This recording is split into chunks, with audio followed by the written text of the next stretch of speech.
Salve, amada igreja, na paz do Senhor Jesus Cristo. Amém. Que o amor de Deus ele possa tomar o nosso coração e nesse momento nós possamos nos sentir amados por Deus.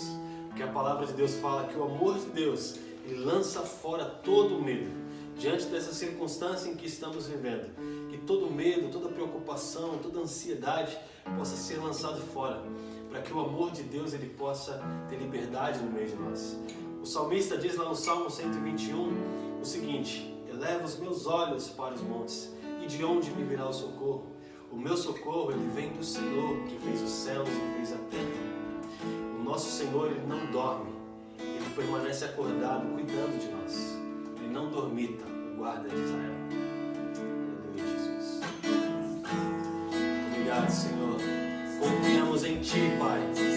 Nossa confiança em Ti, ó Deus. Nós não seremos abalados, Pai. Confiando em nosso Deus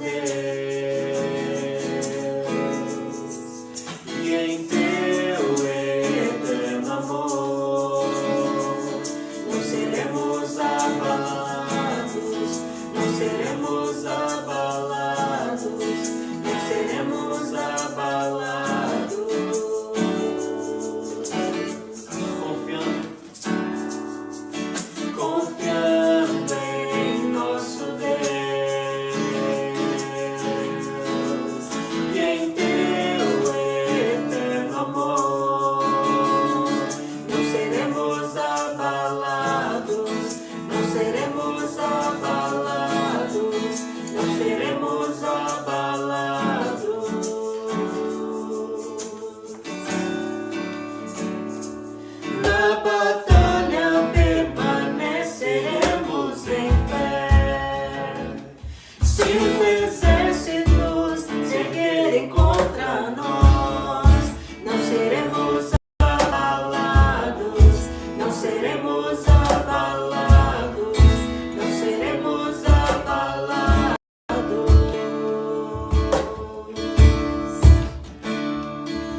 Confiando em Ti, Senhor, as circunstâncias, ela não trará medo sobre nós, Pai. Confiando em Ti, Senhor, não haverá nenhum tipo de abalo, ó Deus, em nossa estrutura, Pai. Porque a nossa estrutura está fundamentada em Cristo Jesus, Pai. Ó Deus, a nossa casa está construída sobre a rocha, que é Cristo Jesus, Pai. E não há, ó Deus, circunstância, ó Pai. Nada poderá nos separar do Teu amor, Pai. Ó Deus, que nós, ó Pai, nesse momento, ó Pai, possamos, ó Pai, em uma só fé, juntos como igreja do Senhor, Pai, vivermos esse amor que o Senhor nos apresentou na cruz. Esse amor que lança fora todo medo. Esse amor que dissipa toda ansiedade, toda preocupação. Esse amor que nos dá segurança e não nos fará ser abalados. Amém. Aleluia, Jesus. Amém. Glória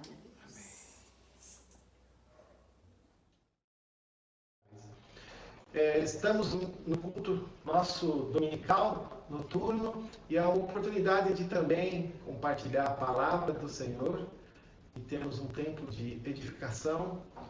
O povo de Deus, quando se reúne, não pode faltar a palavra do Senhor. Nós temos alguns propósitos no encontro, né, de celebração: adoração ao nosso Deus, comunhão entre irmãos e edificação na palavra. Então, a palavra tem uma importância grande no encontro, porque ela tem o propósito de fortalecer-nos no Senhor por meio da sua própria palavra. Nesta noite nós vamos basear a nossa meditação em Lucas, no capítulo 4. Se você já quiser ir deixando a sua Bíblia aberta aí no capítulo 4 de Lucas, nós vamos ler os primeiros versículos e vamos meditar nesta passagem bíblica. Mas antes vamos orar e clamar ao Espírito Santo de Deus que ilumine nossas mentes, nos ajude a compreender a palavra e que traga o real e verdadeiro significado dela no coração de cada um de nós que vamos ouvir, comunicar a palavra, e que o Espírito Santo possa fazer ela pegar todo o sentido que você nesse momento precisa dessa palavra. Vamos orar. Senhor Deus, obrigado primeiramente porque o Senhor é bom. A Tua palavra nos diz que o Senhor é bom. E nós queremos esta verdade. E queremos nesta noite glorificar o Teu santo nome como o acima de todo nome.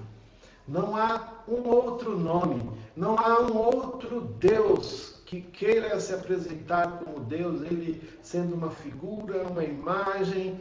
Olha, nós não encontramos outro ser que se pare a Ti, Senhor. Por isso que nós temos essa convicção de que adoramos e servimos ao único Deus verdadeiro, que é digno de toda a honra, de toda a glória, de toda a exaltação e da nossa adoração. É por isso que temos o Senhor como um Senhor exclusivo em nossas vidas. Temos o Senhor Jesus como o único, suficiente e exclusivo Salvador. Sem Ele, não teríamos condições de estar, neste momento, tendo acesso a Ti, ó Deus Pai. Obrigado, Espírito Santo, porque também, sem o Teu trabalho de convencimento, nós não seríamos persuadidos a crer na obra salvadora de Jesus e no grande amor do Pai. Nós louvamos a Ti, Senhor Deus. Nós queremos, nesta noite, ficados na Tua palavra. E assim nós oramos em nome de Jesus. Amém. Nós estamos em mais um culto noturno, num culto de Deus, como foi dito de manhã. Nosso pastor precisou se deslocar ali para o Rio de Janeiro para resolver uma situação pessoal, e nós temos orado por ele para que Deus esteja conduzindo ele tanto na ida como já o protegeu, e na solução das situações, no encaminhamento e um retorno em paz também. Em breve ele já estará conosco, e hoje nós vamos adorar ao Senhor desta forma como temos feito. É bom, eu quero que você acompanhe aí a leitura bíblica em Lucas 4. Antes de iniciar esse texto a partir do versículo 1, dê uma olhadinha no versículos 21 do capítulo anterior, já está aí pertinho onde você está, né? O capítulo 3 de Lucas, onde conta narra o batismo de Jesus. Ele foi batizado e no versículo 22 vai dizer assim, no capítulo 3, e o Espírito Santo desceu sobre ele, sobre Jesus, de forma corpórea como pomba. Então veio do céu uma voz, tu és o Filho amado, em ti me agrado. Muito importante pegarmos esse pequeno trecho, porque ele tem tudo a ver com o que nós vamos ler agora no capítulo 4, que diz, que tão logo isso acabou, Jesus, o seu batismo, ele já iniciou o seu ministério, e ele, no capítulo 4, ele passa por um teste. E aqui diz que Jesus, cheio do Espírito Santo, voltou do Jordão e foi levado pelo Espírito ao deserto. Ele tinha ido ao Jordão para ser batizado. E aqui está dizendo que ele voltou do Jordão e foi levado pelo Espírito Santo ao deserto, onde durante 40 dias foi tentado pelo diabo. Não comeu nada durante esses dias e ao fim deles teve fome. O diabo lhe disse, se és o Filho de Deus, manda esta pedra transformar-se em pão. Jesus respondeu, está escrito, nem só de pão viverá o homem. O diabo o levou a um lugar alto e mostrou-lhe num relance todos os reinos do mundo. Ele disse, eu te darei toda a autoridade sobre eles e todo o seu esplendor, porque me foram dados e posso dá-los a quem eu quiser. Então, se me adorares, tudo será teu. Jesus respondeu, está escrito, adore o Senhor, o seu Deus, e só a ele preste culto. O diabo o levou a Jerusalém, colocou-o na parte mais alta do templo e lhe disse, se és o Filho de Deus, joga-te daqui para baixo, pois está escrito, ele dará ordens a seus anjos a seu respeito para o guardarem. Com as mãos eles o segurarão, para que você não tropece em alguma pedra. Jesus respondeu, dito está, não ponha à prova o Senhor, o seu Deus. Tendo terminado todas essas tentações, o diabo o deixou até ocasião oportuna. Glórias a Deus, seja exaltado por sua palavra.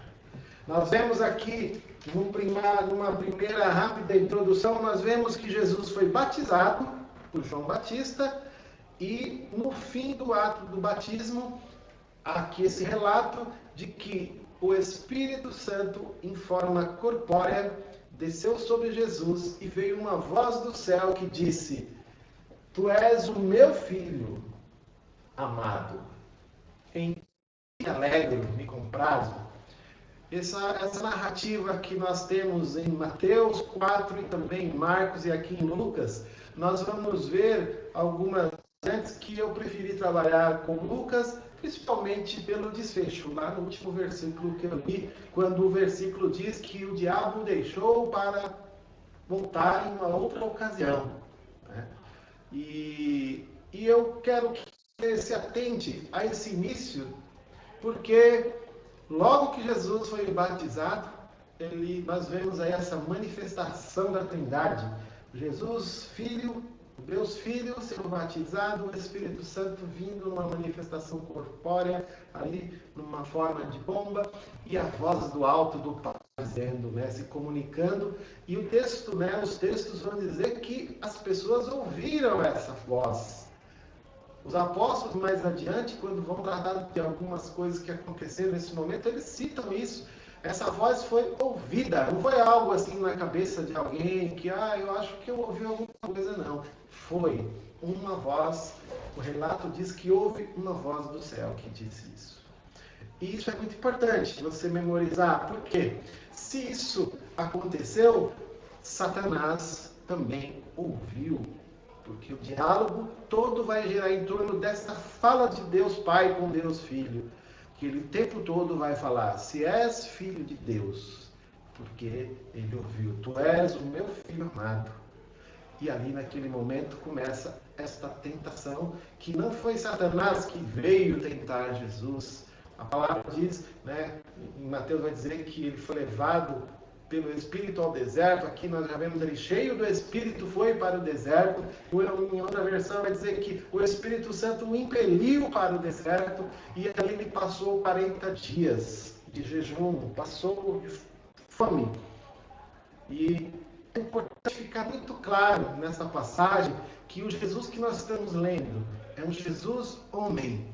Porque se fosse um Jesus Deus que tivesse vencido essa provação, nós não aproveitaríamos nada nessa narrativa, nós apenas contemplaríamos uma narrativa de um Deus na terra. Mas aqui era um homem Deus, que nós vamos ver Paulo em Filipenses 2, vai relatar que ele se esvaziou totalmente de tudo o que ele tinha, para na nossa forma sofrer, para ele passar por uma grande humilhação e para ter a pior morte que uma pessoa poderia ter naquele tempo. Foi a humilhação total para que se cumprisse a mensagem que desde o princípio nós vínhamos vendo na palavra do Senhor, que Deus mandaria um Messias, que enviaria alguém para completar uma obra iniciada, e que todo o Novo Testamento vai dando sinais, profecias, manifestações, situações que vão simbolizando Jesus, até que o ápice da Escritura é Jesus. Tudo aponta para Jesus. Jesus é o centro de toda a narrativa bíblica, e ele é a máxima de Deus. Hebreus 1 vai falar isso, que Jesus é a expressão máxima de Deus. E ele, Deus que vem se revelando desde o princípio ao ser humano, seu amor, a sua companhia, a sua direção, o seu cuidado, a sua proteção, a sua caminhada junto com o povo, chega nesse momento e ele agora entra dentro da nossa história. E ele vai iniciar esse ministério. Jesus vai iniciar esse ministério e ele vai passar por uma prova, um teste. Jesus, ele é o segundo Adão, como em Hebreus também diz, e Satanás novamente vem tentar se apresentar diante desse homem que veio uma missão muito clara. Ele diz que ele veio buscar e salvar o que havia perdido. Jesus tinha uma missão clara na sua mente. E Satanás veio com aquela artimanha que ele tentou, que ele conseguiu êxito no Éden. Ele veio tentar seduzir Jesus. Eu tenho dúvidas, às vezes, se Satanás tinha certeza, clareza que Jesus, quem era Jesus com essa visão que nós temos de Deus, se ele estava tentando descobrir, se ele estava ali buscando sinais, porque esse teste todo aqui que estava fazendo com Jesus, ele queria ver Jesus tropeçar.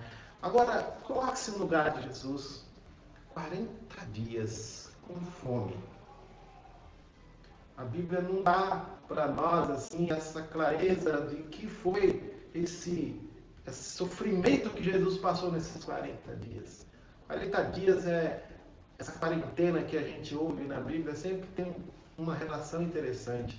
Você vê Moisés no Monte Sinai, 40 dias, a segunda vez que ele recebe as tábuas da lei, em que ele esteve na presença de Deus. Nós vemos Elias, que depois que ele foge de Acabe e Jezabel, passa 40 dias em Horebe. Nós vemos agora Jesus 40 dias no deserto. Essa situação de 40 dias nesse momento aqui de um grande desafio, porque imagine você com muita fome. Satanás, ele espera o momento certo. Como termina o texto falando, ele voltaria em um momento oportuno, ele ia esperar uma nova oportunidade. Ele não tem pressa, ele vem na hora exata. Depois de 40 dias, você fraco, com fome, vulnerável, o corpo, não sabemos como Jesus ficou. Fico imaginando uma pessoa 40 dias sem comer, sem beber. Como devia estar fisicamente Jesus? Uma coisa é certa, a mente de Jesus nesses 40 dias ficou conectada com o Pai. Porque é ali que ele encontrou forças para resistir à tentação. E quando você vê o relato, pode achar que não, Jesus tirou de letra. Não. Jesus foi confrontado com situações claras e reais ali, de que ele poderia cair.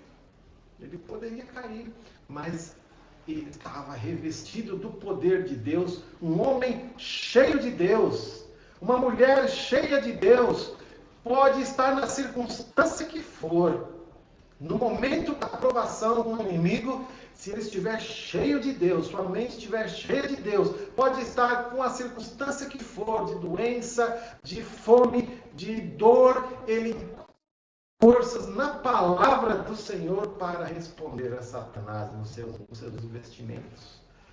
E Jesus está aqui nesta passagem, quando no começo aqui nós vemos a primeira, Jesus passou por 3 testes. Foram 3 testes. Esse primeiro teste foi de que, olha, você está passando necessidade, você passou fome, você foi largado aí, você está precisando comer, olha. Sabe aquela voz que veio lá do alto, que falou que você é o Filho de Deus? Se você é o Filho de Deus, esse si aqui que dá uma ideia de que parece que está com dúvida, não, ele fala, já que você então é, se pudéssemos trocar a colocação, ficaria mais ou menos assim, já que você é esse Deus aí que essa voz falou, faz essa pedra aqui para estar passando fome, por quê? Pega essa pedra, transforma ela no pão.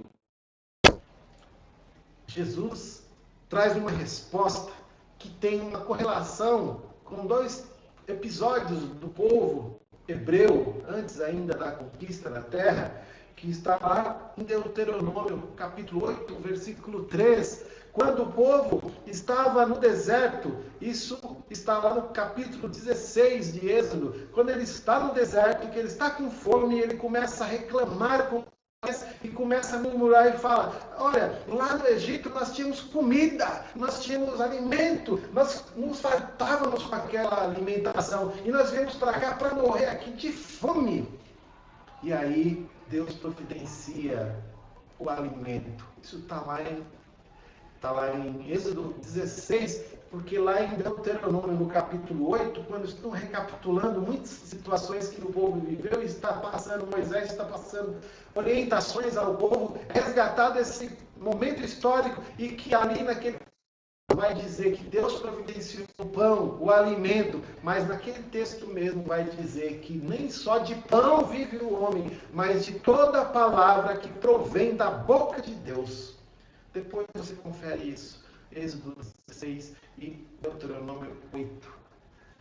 E Jesus vai se socorrer dessa palavra. Ele vai lá naquela palavra em que Moisés, orientado por Deus, fala essa palavra para o povo. Nem só de pão viverá o homem. E ali Deus providenciou o pão para aquele povo. E eles reclamaram que não tinha o alimento. Deus providenciou e Deus falou, minha palavra é que sustenta vocês, não é o alimento. Minha palavra providencia o alimento. E aqui, nessa passagem, o teste que Jesus está passando, que nós podemos aprender com Jesus, é o teste de achar que somos autossuficientes. Se você diz que é crente, se você diz que é salvo, se você diz que é filho de Deus, você foi batizado, diz que é filho de Deus agora, então por que você não consegue um emprego?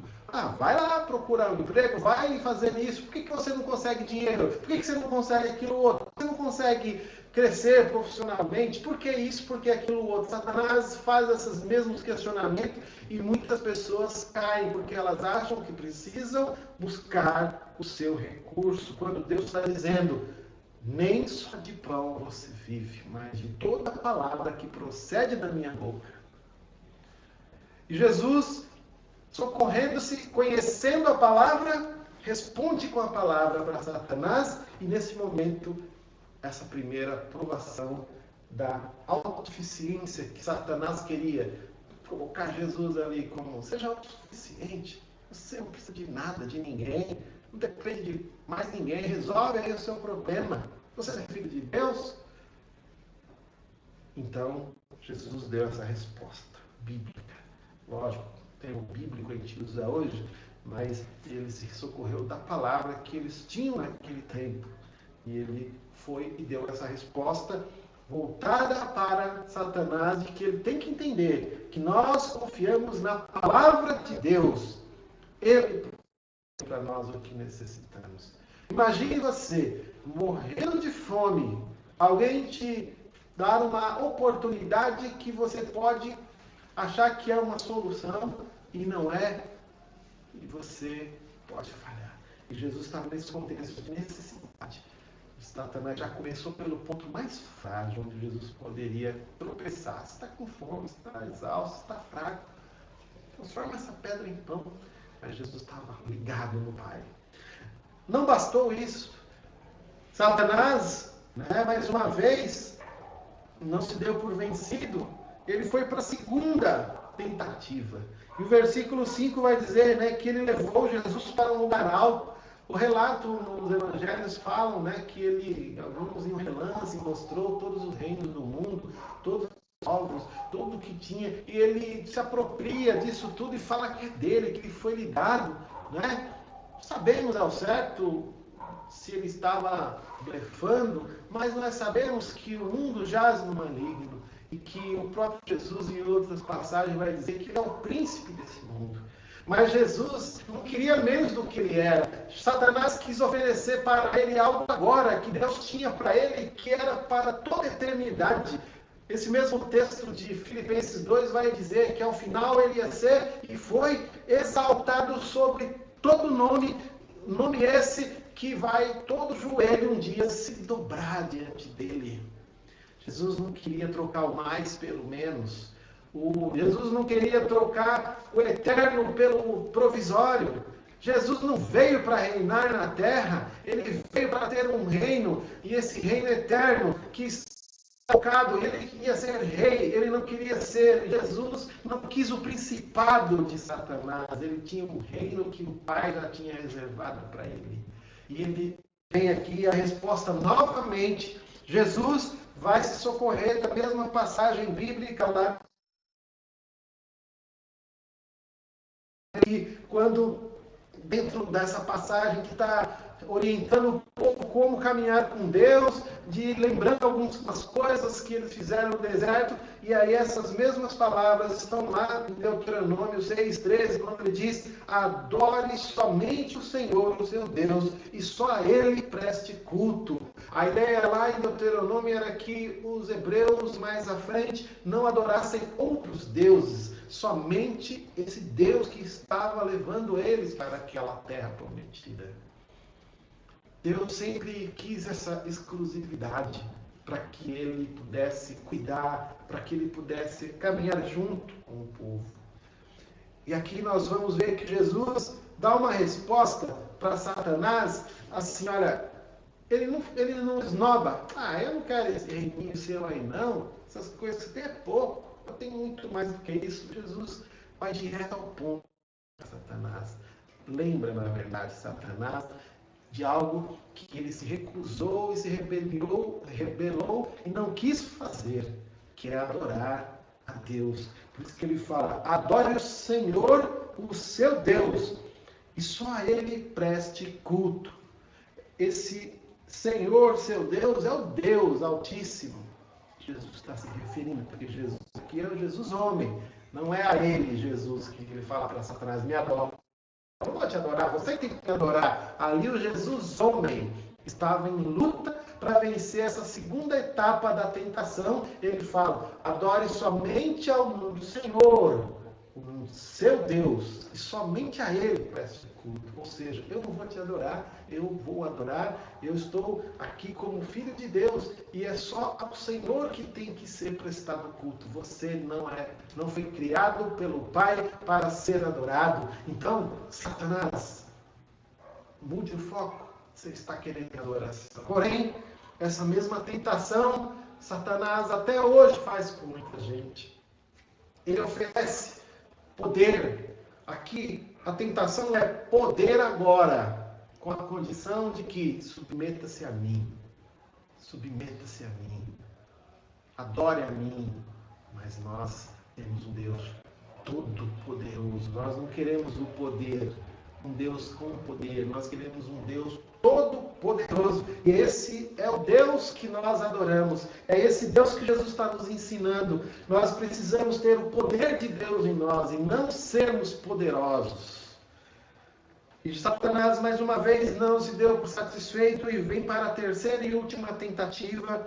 E ele cita o Salmo 91, versículos 11 e 12. O Salmo 91, que todo mundo conhece, que todas as pessoas gostam de citar, né? Até quem não caminha com Deus, tem muita gente que tem como um amuleto o Salmo 91, a Bíblia aberta lá num móvel em sua casa, como se fosse ali uma proteção, porque o Salmo 91 realmente é um salmo bonito e que nos deixa seguros no Senhor. E ele fala para Jesus, ele cita que Jesus poderia contar com essa proteção de Deus, que Deus daria ordem aos anjos, que o guardaria, que o protegeria e não deixaria que ele se tropeçasse. E ele fala, jogue-se daqui. Quando ele leva Jesus, né, eles vão até um local que é interessante, a gente não sabe como é que é isso, se eles estão num lugar, parece em outro, né? Parece que é algo mais ou menos assim, mas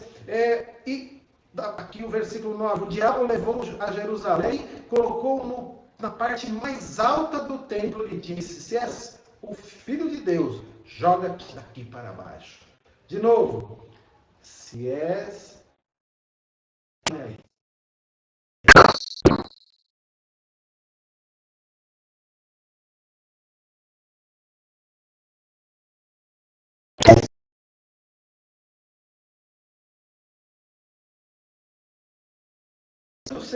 o seu ministério.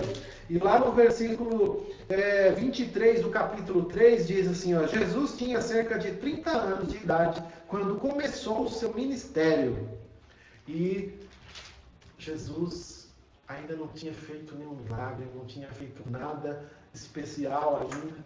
E aqui Satanás queria que ele desse um grande espetáculo. E esse espetáculo para inaugurar o seu ministério. Jesus vai dar uma resposta também muito interessante, que ele vai novamente se socorrer de Deuteronômio 6,16, né, a passagem que está na forma organizada que nós conhecemos a Bíblia hoje. Certamente não era assim que se estaria naquele tempo, mas Deuteronômio 6,16, não ponha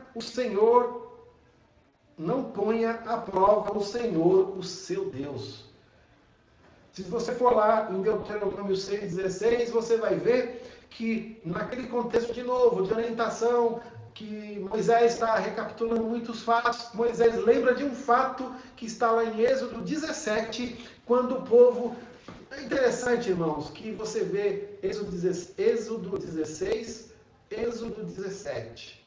E nós não temos uma precisão de quanto tempo que é de um fato para o outro. Mas independente disso, a experiência, quando você vê pessoas que têm coração duro, não aprendem com aquilo que Deus está fazendo. No capítulo 16 de Êxodo, o povo, diante da situação de necessidade, de fome, eles apertaram ali Moisés e reclamaram, murmuraram, falaram da comida do Egito. E aí Deus mandou codornizes e maná. No capítulo seguinte, 17, por isso que vem aqui a primeira resposta que está nesse trecho. Nem só de pão viverá o homem, mas de toda a palavra que procede da boca de Deus. E aí no capítulo 17, durante uma nova caminhada, eles chegam num ponto em que não tem água para beber. E aí, agora não é fome, é sede. E o povo pressiona Moisés, e Moisés acha até que ia ser linchado ali. Ele fala, você é morto aqui por eles. Ele socorre a Deus para pedir água. E Deus o orienta a seguir por um lugar e lá tocar a vara numa pedra que sairia água. E isso aconteceu e o povo matou a sua sede.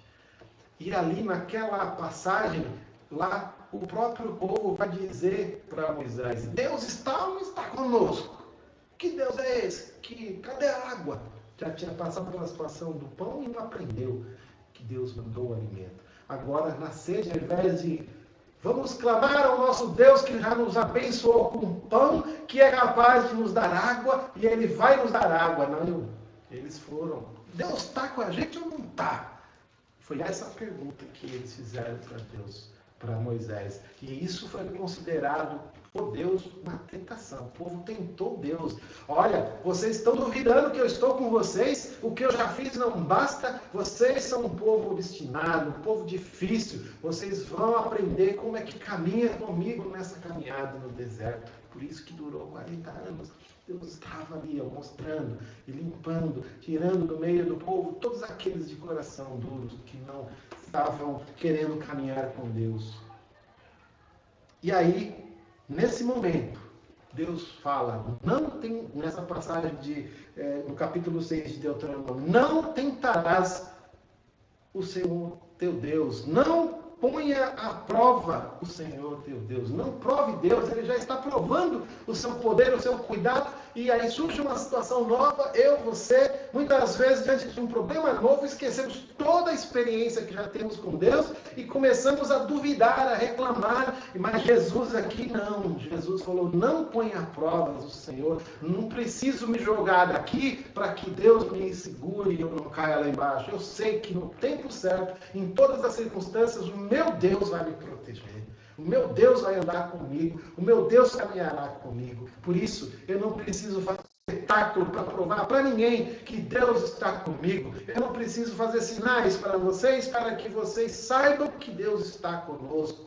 Nós precisamos confiar que o nosso Deus é um Deus fiel à sua palavra. E se Ele diz que faz algo, Ele fará. Se Ele cumpriu todas as promessas dele, que Ele já cumpriu até agora, as promessas que ainda não se cumpriram, se cumprirá. Essa tem que ser a nossa confiança.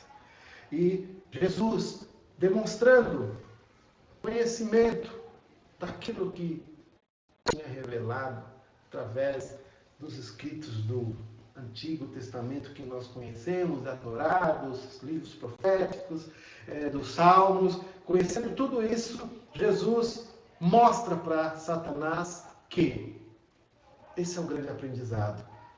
Com a palavra de Deus, nós vencemos qualquer tentação.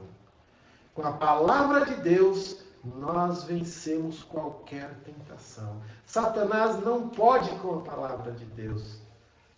E Jesus, como homem, fez tudo isso para dizer para mim e para você de que nós não precisamos ser autossuficientes, confiar na força do braço, porque nós não vamos viver só de pão, mas de toda a palavra que procede da boca de Deus. E que nós não vamos trocar o nosso Deus por nada para poder receber alguma influência, um poder provisório nessa terra, porque somente a Deus nós adoramos e só a Ele prestamos culto. E também Jesus está nos ensinando aqui que nós não podemos pôr Deus à prova, como o povo tinha feito lá, o povo hebreu. Satanás vem com essa artimanha para que você, olha, se você é filho de Deus, por que você está passando por essa luta?